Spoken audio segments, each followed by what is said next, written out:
Hey guys, it's Josh. This video, the three biggest myths I hear about AA. Everybody watches movies, things of that nature, so there's a lot of myths out there. If you're having trouble, please, please, please go to a meeting, check it out.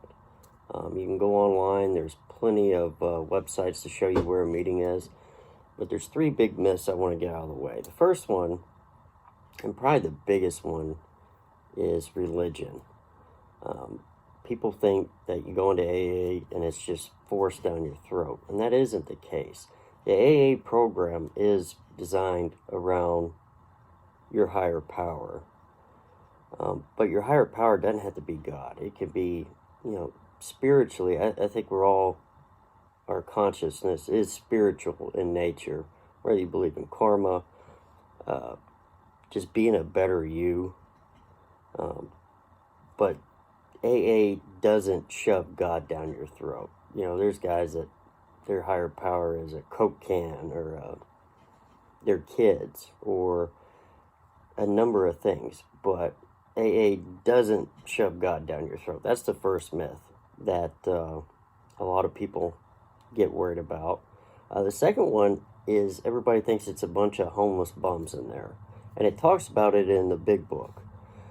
AA isn't a bunch of bums. I go to a group here in Texas, and there's lawyers, doctors, engineers.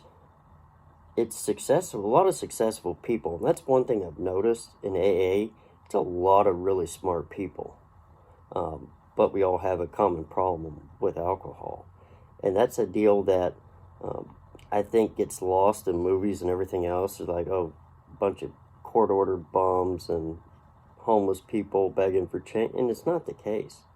It's very successful people, but they've all come to make a change in their lives. So that's the second one, is just homeless change-getting bums. It's just not the case.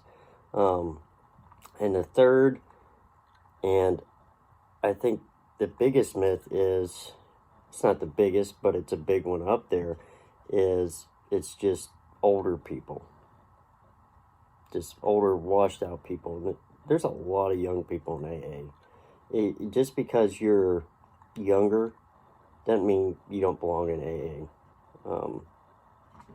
That's another one I see a lot. Like when people walk in, they realize, oh man, it's actually young people. So